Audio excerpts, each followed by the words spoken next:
So Nick and I met in New York not that long ago, actually, and he's got an incredible story. He's in the e-commerce world, but he comes from the tech world.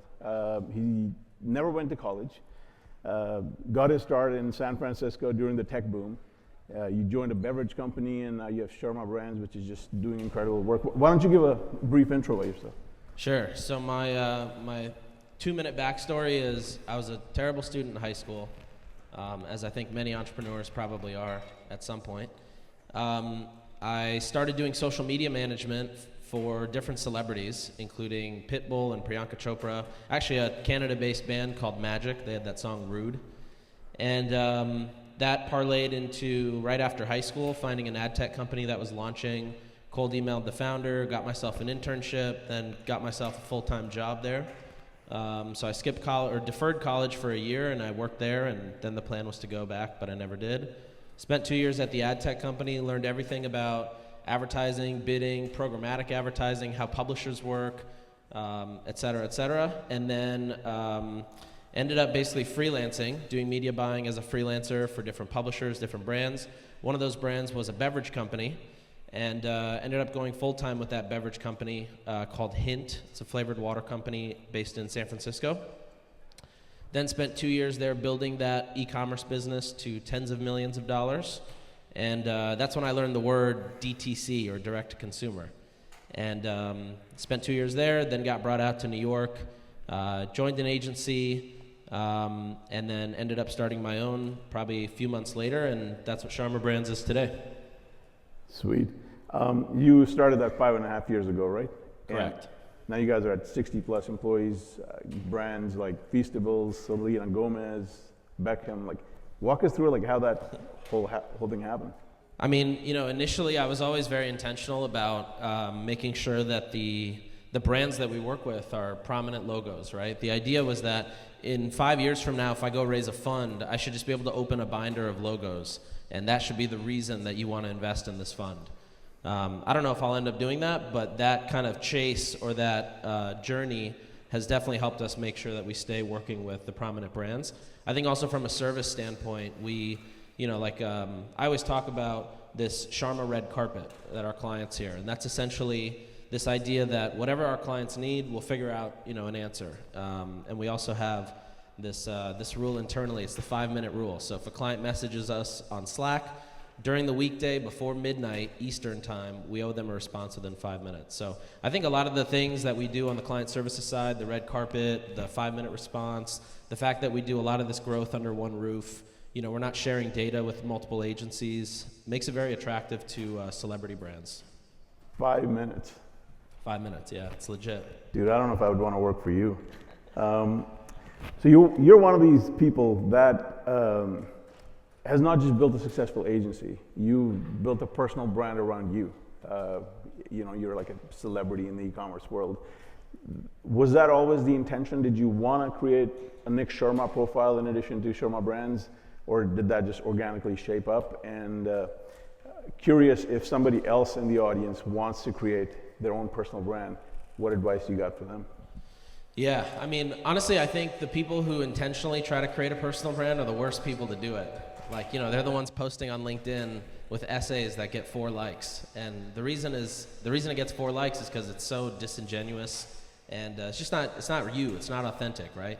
My stuff kind of started as a joke. Because I was doing all the social media stuff for celebrities, I would just test stuff on my own accounts. That kind of helped me understand how to, what gets people to engage, or what gets people to follow, what gets people to click. And then fast forward, when I joined this beverage company, I thought, let me just take the wins, the things that I do that worked well, let me just put them out on Twitter and see what happens.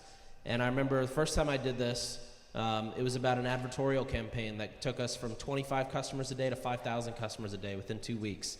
And immediately when I came to New York, or the first time I came to New York with Hint, I had all these requests in my DMs of people who wanted to meet up and get coffee, and I thought, these people are so smart. It's the founder of Morning Brew, or the founder of 8 Sleep, like all these amazing brands and media companies, and it was all just a result of me posting wins on the internet for other people to feed off of. And so I kind of always have the mentality too that there's enough seats for everybody to eat together. And so yeah, the idea was just take the wins, put it out on the internet for everybody else to get. And yeah, that sort of just honestly ended up building its own audience. There's never been a plan to like build an audience. I've never had follower numbers I'm trying to hit or engagement numbers I'm trying to hit. Everything's just kind of been organic. Even the newsletter, when that started, right?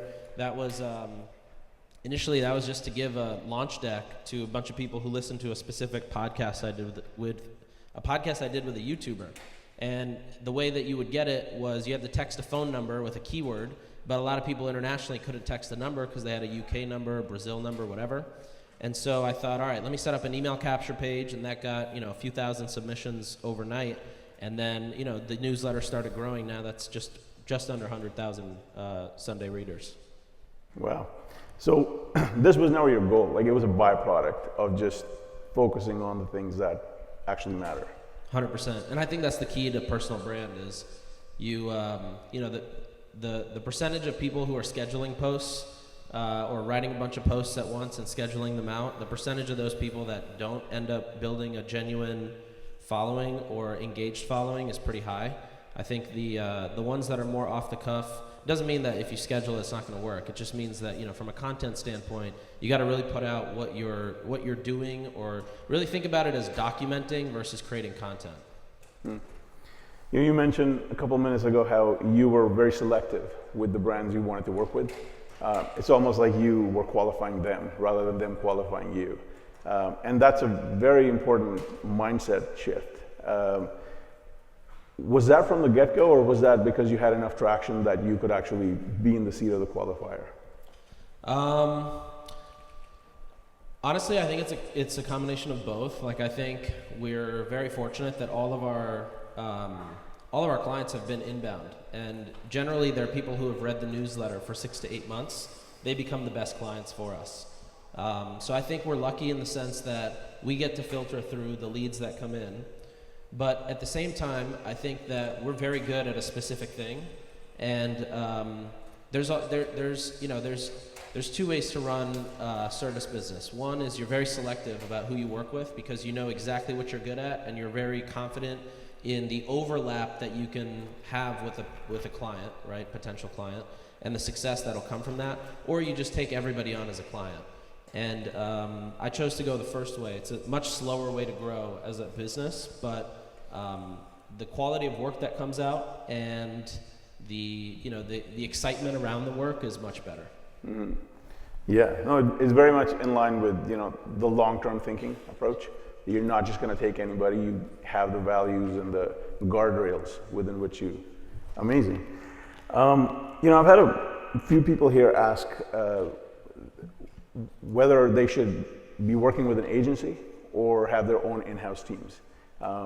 I've worked with agencies. I've also had my own in-house teams, and I was never able to quite crack the agency model. I just felt that having our own people in-house made more sense.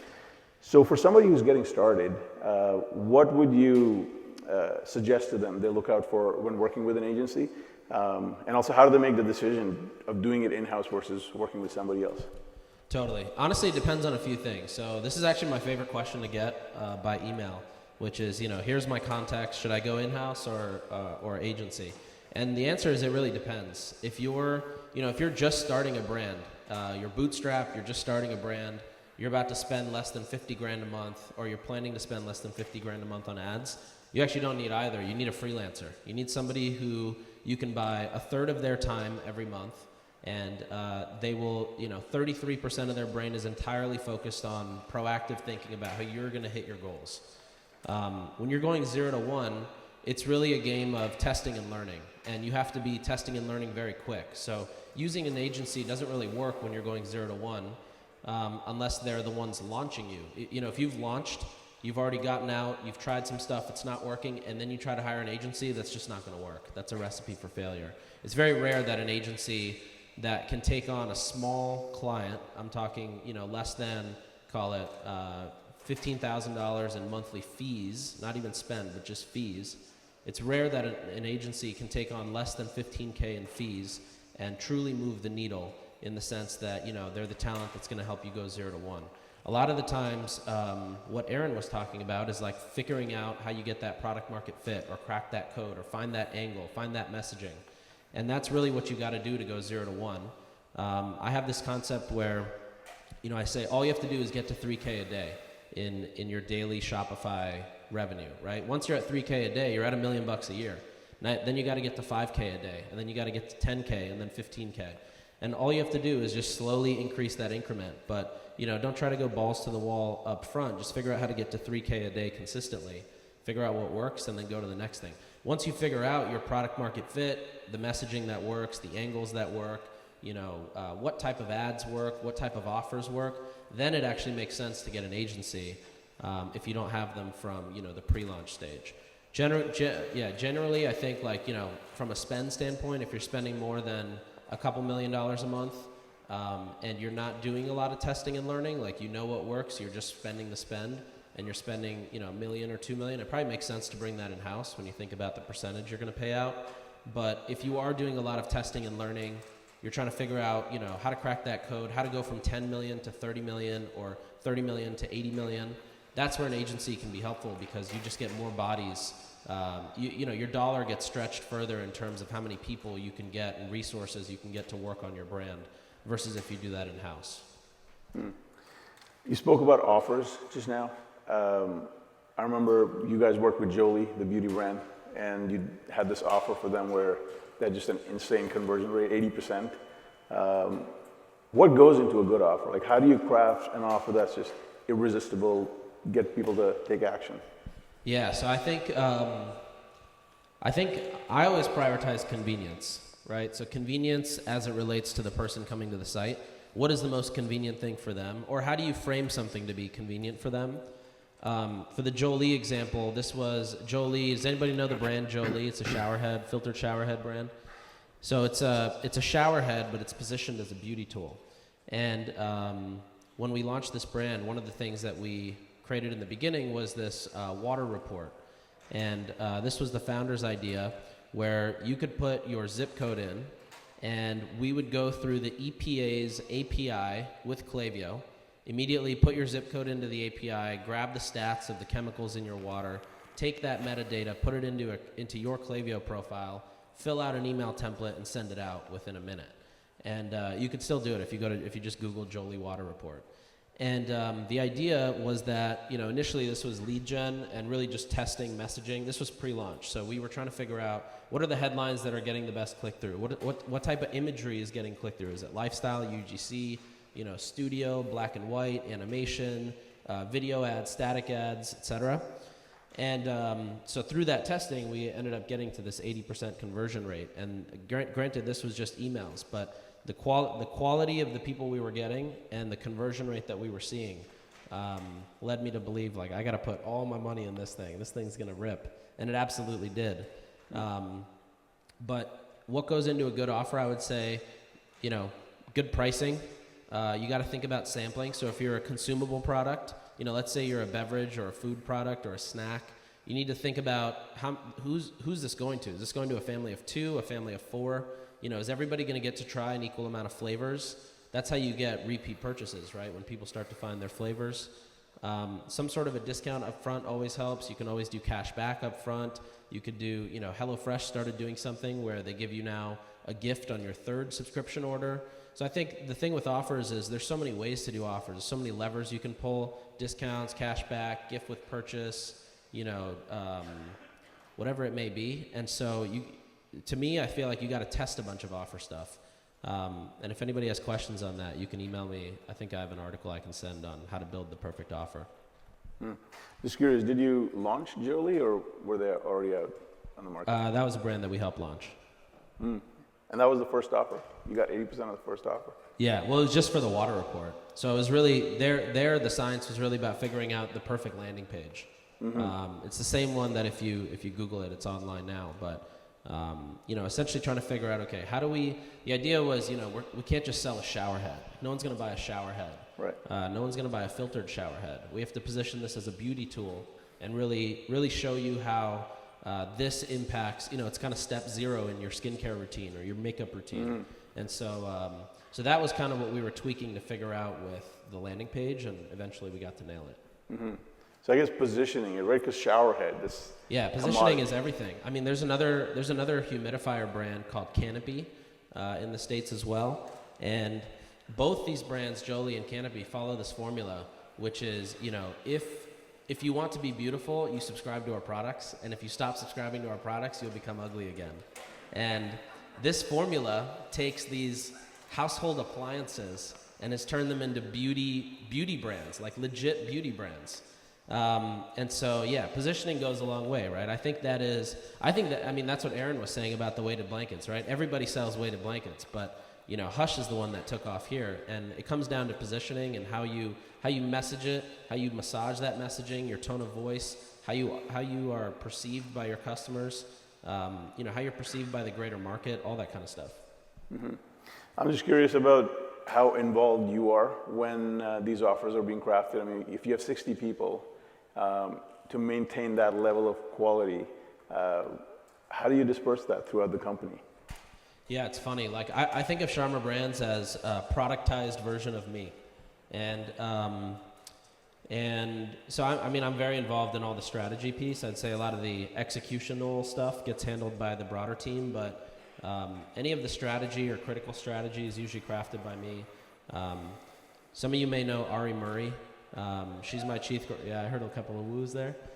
She's my chief growth officer, and so she's kind of my co-pilot on all things growth. So she helps craft a lot of the offers or a lot of the nitty-gritty stuff. I guess having a good team, that's important. Yeah, right? honestly, having a good team is everything. There's you can't really get far without having with having a bad team. You can definitely get far solo, and maybe with the use of AI. But as soon as you start building a team, if you're not careful of who's on that team or how those contributions are being made or how those results are being,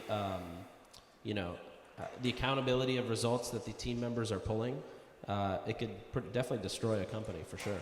Mm-hmm. Talk to me about CRO, conversion rate optimization.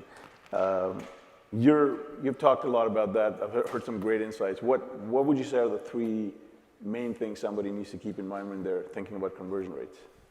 I think I always keep a few questions in mind So the first thing I would say of the three is these 5 or 6 questions. You want to just answer them back to back. It's what is the product? How is it going to benefit me as a consumer? If I order it today, when do I get it? What happens if I get it and I don't like it? How does it compete with everything else on the market? And if you just keep answering those questions over and over again with your website, your PDP, your landing pages, even your ads, if you think of those 5 questions as sections on a landing page, and every section has to hit one of those 5, that's a great CRO tip that helps increase conversion right away, because you think of elements that are necessary but maybe not included on the first pass. Another one is, on the email side of things, using email collection where you're asking for zero-party data increases your opt-in rate quite a bit. And then we use a software called Black Crow, but there's a few others that exist where you can use AI to understand the patterns of traffic on your site and then deploy a pop-up based on the traffic pattern of the user that's currently on your site. We've been able to get up to 12 to 15% opt-in rate, which is huge when you think about the spread of people who you're not getting if you're getting a 2% or 3% opt-in rate. The last one is, I would say, think of your pages as oceanfront real estate. Oceanfront real estate, prime real estate. You don't want to let it go to waste. Whenever you see white boxes on your site, get rid of that. Fill it with something. If you've got product images that are an image on a white background, that white background is room for you to draw arrows and write benefits and put awards or put, value props or ratings of stars. I would say, kill the white space as much as you can. Try to be efficient. Think about if you're selling to a 5th grader or a grandma or somebody who's 2 whiskeys in. Those are the 3 people I build sites and landing pages for. Grandma, somebody 2 whiskeys in, and what did I say the third one was? A 5th grader. 5th grader mainly because of the copy. You don't want to get too complex with copy. The non-PC thing to say is most people on the internet are idiots, right? And so you have to assume that. You also have to assume that they have very slow internet connection, bad Wi-Fi, an old phone. So you want to build experiences for those people, and then it'll overperform for people who have good Wi-Fi or are browsing on desktop. You mentioned AI. how do you see AI in e-commerce, like automation? Where do you think that's going? I think a few places. I think like on the ops side, we'll probably see AI get used a lot more. You know, whether it's a script reading in an order and deciding, you know, which insert to put or what gift with purchase to put based on their past history, things like that. I think we definitely use AI when it comes to product recommendations on the front end of websites. I think there's a lot of use for AI when it comes to creative, right? When you're thinking about ad creative or copywriting. Obviously, ChatGPT is a terrible copywriter, but it gives you good ideas. You know, you can input, hey, I'm a weighted blanket brand selling to, you know, women who shop at Whole Foods and are between 30 and 45 years old. And, you know, give me 25 headlines that Pop Sugar would write about our weighted blanket and its benefits. And, you know, those are 25 headlines you could test on Facebook, 25 advertorials you could test. So you can use it in that way. I think, you know, we see in the beauty world, we see AI coming out with a lot of things around like finding the right shade or skin tone or matching skin tone to different beauty colors or products and their colors. And what was the other one? Oh, yeah, the other one would be like, you know, kind of just the concept of using multiple AI agents. I think there's some companies that, or one company I can think of that has come out with this, but I haven't tested it, so I'm not going to say it. But I think in the future, there's going to be a world where, you know, a single person builds a $100 million brand with the use of, you know, 25 AI agents that they artificially create and train individually like employees to work together. But I think we're still a little bit away from that. Can't wait for that. You also invest in brands, right? And I've heard you say that getting the idea right is easy. Getting your branding right today is also not that complex as it used to. But the third factor you said was the operator. And so when you're investing in companies, how do you think about the investment process? Yeah, I mean, a couple things I think about. One is like, is my mom going to use this? That's always the best test, right?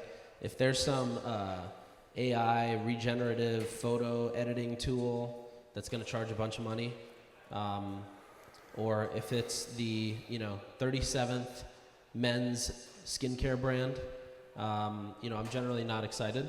I want to find something that has some sort of innovation, and also something where the operator is excited to go and just crush it.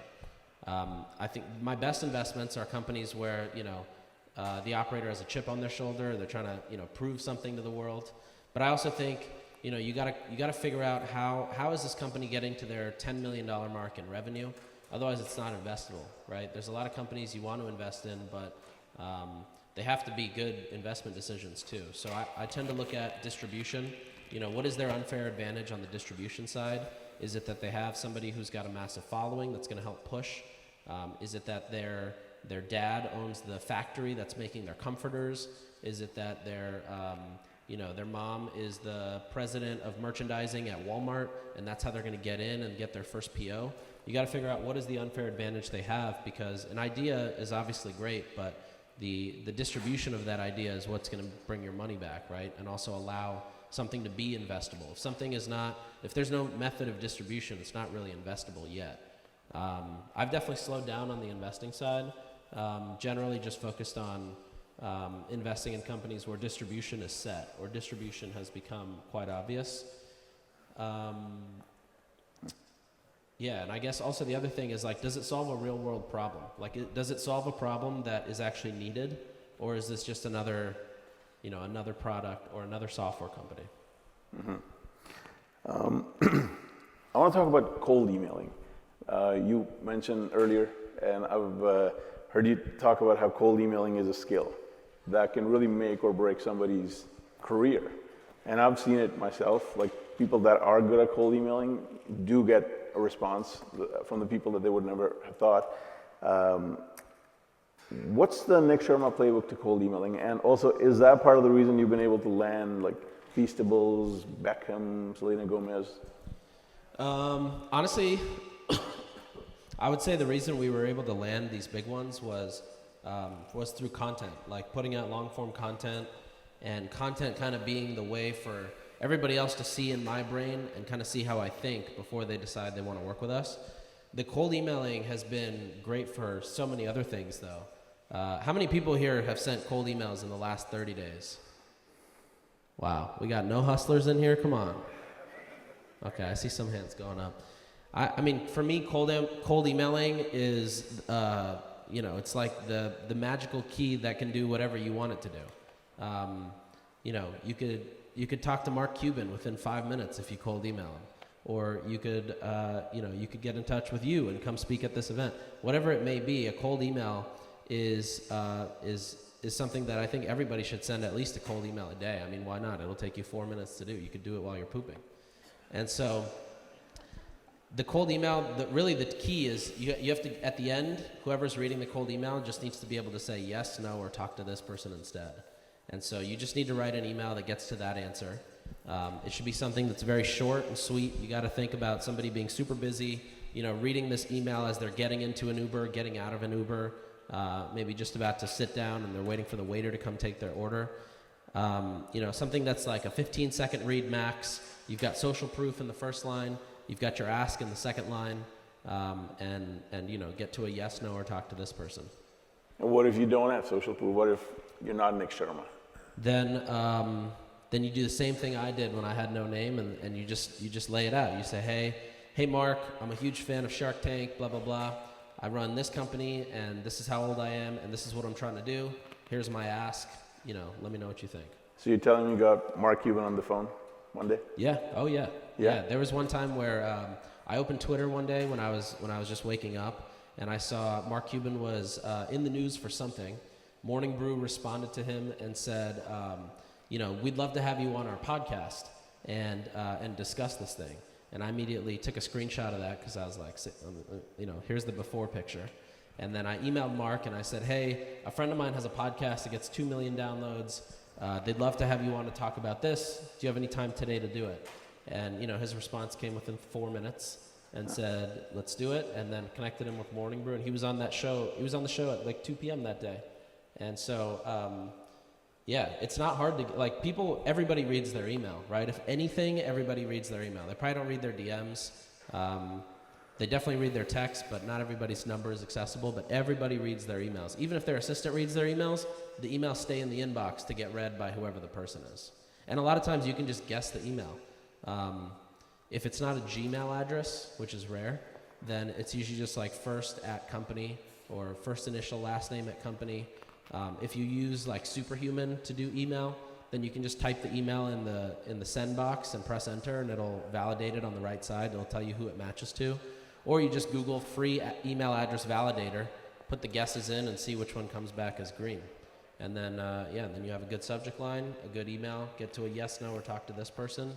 And you'd be surprised, like whether it's for banks, whether it's for content creators, whether it's for manufacturers, whether it's other brands you want to partner with, whether it's a distribution partner. Like cold emails get ahead, they get in front of people. Good cold emails will catch people's attention. Don't have a lot of time, and I want to leave some time for Q&A, but last question for you, Nik, is what's your vision for Sharma Brands down the line? I know you come from the tech world and you found yourself here, but what does the long term look like for you? Honestly, it'll depend on our clients. I would say we want to continue building that red carpet experience in different ways. We've just built a tech team, so we've been noodling. We've built some software over the last couple years. When we build sites, I'm not a fan of paying for monthly bundling apps on subscription, for example, and so we built some of this stuff on our own. But I'm excited to see what else we can do. There's so much software out there that I don't think needs to be paid for. If you have a cannabis website, you shouldn't have to pay 40 cents for somebody to opt in with consent about their age every time they do it. So we'll build some software probably and see how we can have that cater better towards the needs of our clients. But other than that, I think just continuing to grow brands. Okay. Does anybody have any questions for anybody here? We'll need the lights on because I can't see anything. Anybody? Okay, back there. Hi, Nik. Great insights. Thank you so much for coming here and taking the time. Just one question. What time do you check your emails? What time do I check my inbox? Yeah. If you send me an email at any time to n@sharma.com, I'll check it within 5 minutes. All right. Thank you so much. I see one over here.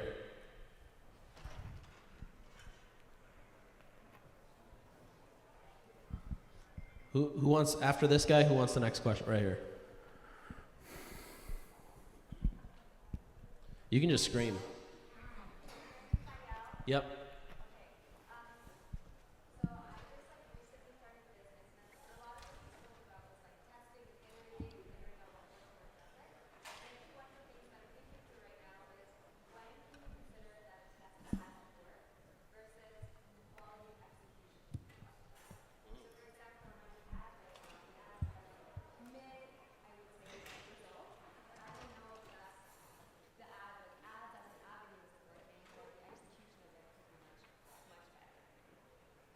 Got it. So when do you know if an ad is considered a success or failure, but also how do you understand if you did your success or like how do you understand if that test was done properly?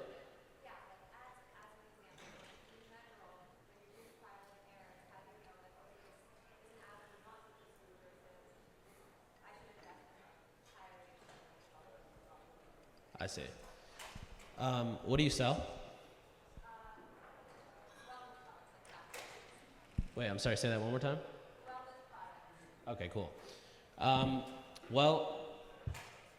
So it's kind of like a 4-dimensional question because one is, or 2-dimensional. One is success or failure. One is, did I do it right, right? I would say the do it right question is something you probably want to try to figure out a framework for or rubric for before you put it into a test. Maybe that's a checklist of, did I hit on benefits? Did I make it clear what the product was? Did I include social proof in this ad? Does the ad tell the person exactly what benefit they're going to get from using the product?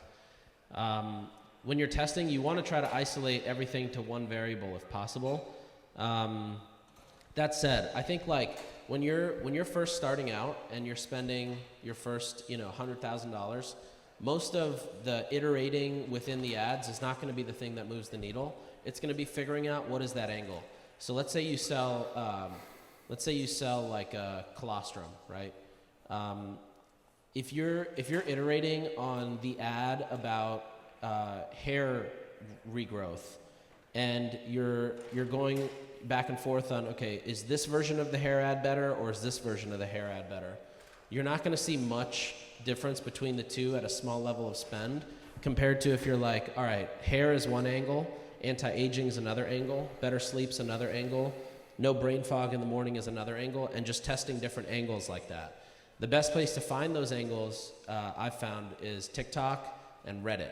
And of course your comments on ads or customer service messages or social media DMs where you're getting questions.